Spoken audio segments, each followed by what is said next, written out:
آج ہمارے سامنے جو رپورٹس کا ڈھیر ہے نا، وہ معیشت کی بڑے عجیب اور متضاد تصویر پیش کر رہا ہے۔ مطلب ایک طرف مڈل ایسٹ میں میزائل چل رہے ہیں اور عالمی سطح پر تیل $100 کے قریب پہنچنے والا ہے۔ بالکل، اور دوسری طرف ہماری اپنی معیشت ہچکولے کھا رہی ہے۔ ہاں، اور اسٹیٹ بینک نے شرح سود 10.5% پر روکی ہوئی ہے۔ تو آج کے اس تفصیلی جائزے میں ہم یہی سمجھنے کی کوشش کریں گے کہ ایران کے اصفہان پر حملوں جیسی عالمی افراتفری کا سیدھا کنیکشن ہمارے مقامی پیٹرول پمپس اور جیب پر کیسے پڑ رہا ہے۔ دیکھیں، اس پورے کنیکشن کو سمجھنے کے لیے سب سے پہلے ہمیں تیل کی سپلائی چین کو دیکھنا ہوگا۔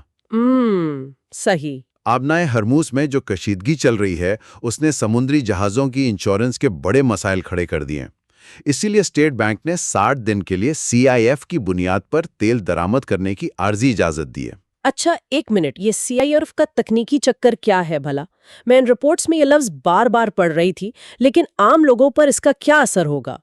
دیکھیں، ہوتا یہ ہے کہ عموماً ہماری مقامی کمپنیاں کارگو کی انشورنس کا رسک خود اٹھاتی ہیں۔ ٹھیک ہے۔ لیکن جب سمندر میں میسائلوں کا خطرہ ہو تو مقامی انشورنس بہت مہنگی پڑتی ہے۔ تو CIF یعنی کاسٹ انشورنس اینڈ فریٹ پر جانے کا مطلب ہے کہ ہم غیر ملکی بیچنے والے سے کہہ رہے ہیں کہ بھئی یہ رسک تم لو۔ اوہ اچھا، یعنی جہاز کی انشورنس وہ خود کروائے۔ بالکل، تاکہ ملک میں تیل کی سپلائی رکے نہیں۔ سمجھ گئی۔ لیکن یار، ایک بات بڑی حیران کن ہے، عالمی سطح پر تیل اتنا مہنگا ہو رہا ہے اور حکومت نے پیٹرول پر تقریباً $50 اور ڈیزل پر $75 فی لیٹر سبسڈی دے کر قیمتیں وہیں فریز کر دی ہیں۔ ہاں، اور یہ بڑی خطرناک چیز ہے۔ مطلب یہ تو بھڑکتی آگ کے سامنے برف کو پگھلنے سے روکنے والی بات ہے نا۔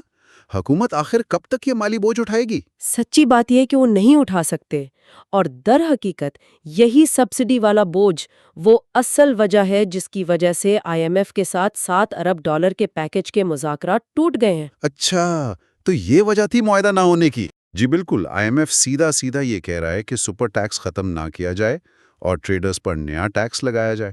اور ادھر مقامی پیٹرولیم ڈیلرز عید کے بعد ہڑتال کی دھمکیاں دے رہے ہیں۔ بالکل، وہ اپنے مارجن کے لیے پریشان ہیں۔ تو یہ سارا کیش جلانے کی جو پالیسی ہے نا، یہ ایک بہت بڑا معاشی بم ہے۔ واہ، اور اس بم کا اثر ہم سٹاک مارکیٹ میں دیکھ بھی رہے ہیں۔ KSE 100 انڈیکس 2.3% گر کر 1,53,866 پوائنٹس پر آ گیا ہے۔ ظاہر ہے، جب IMF سے بات نہیں بنے گی تو مارکیٹ میں خوف تو پھیلے گا نا۔ اور اسی خوف میں ہم دیکھ رہے ہیں کہ لوگ تیزی سے شریعہ کمپلائنٹ منی مارکیٹ فنڈز کی طرف بھاگ رہے ہیں۔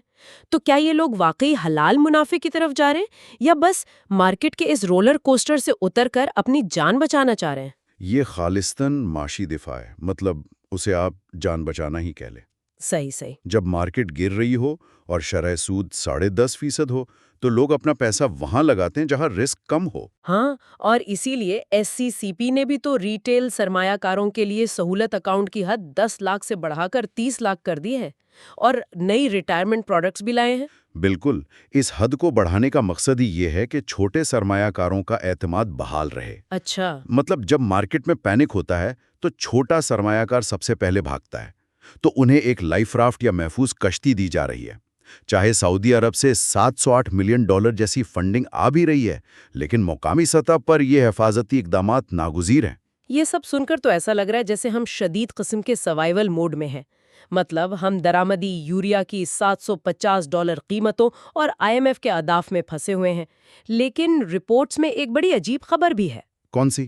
یہی کہ اگلے ہفتے بڑے شہروں میں 5G پائلٹ سروسز شروع ہو رہی ہیں۔ جیز، یوفون اور زونگ کو 480 میگا ہرٹز کا اسپیکٹرم دیا جا رہا ہے، اور ایک آرٹیفیشل انٹیلیجنس کاؤنسل بھی بن رہی ہے۔ یہ کتنا بڑا تضاد ہے نا؟ تضاد تو ہے، لیکن ترقی پذیر معیشتوں کی یہی حقیقت ہوتی ہے۔ وہ کیسے؟ دیکھیں، ایک طرف آپ کی روزمرہ کی معاشی بقا کی جنگ چل رہی ہوتی ہے، اور دوسری طرف آپ کو دنیا کے ساتھ بھی قدم ملانا ہوتا ہے۔ یعنی مستقبل کی تیاری بھی کرنی ہے۔ بالکل، اگر آج ہم یہ 5G اور AI کا انفراسٹرکچر نہیں بچھائیں گے تو کل کی ڈیجیٹل اکانومی سے بالکل کٹ جائیں گے۔ صحیح بات ہے، بے وقت بقا کی جنگ اور مستقبل کی دوڑ۔ خیر، 20 اور 21 مارچ کی ملک گیر عید الفطر کی چھٹیاں اس کشیدہ ہفتے کے بعد یقیناً ایک سکون کا سانس لائیں گی۔ ہاں، اس کی تو سب کو سخت ضرورت ہے۔ بالکل۔ تو اس تفصیلی جائزے کو سمیٹنے سے پہلے سوچنے کے لیے ایک سوال چھوڑے جا رہی ہوں۔ اس 10.5% شرح سود اور عالمی غیر یقینی کے ماحول میں کیا اپنے پیسوں کو کیش یا محفوظ فنڈز میں رکھ کر مکمل ڈیفنس کھیلنا عقل مندی ہے، یا پھر سٹاک مارکیٹ کی اس گراوٹ کا فائدہ اٹھاتے ہوئے خطرہ موڑ لے کر آفنس کرنا چاہیے؟ اس پر ضرور غور کیا جا سکتا ہے۔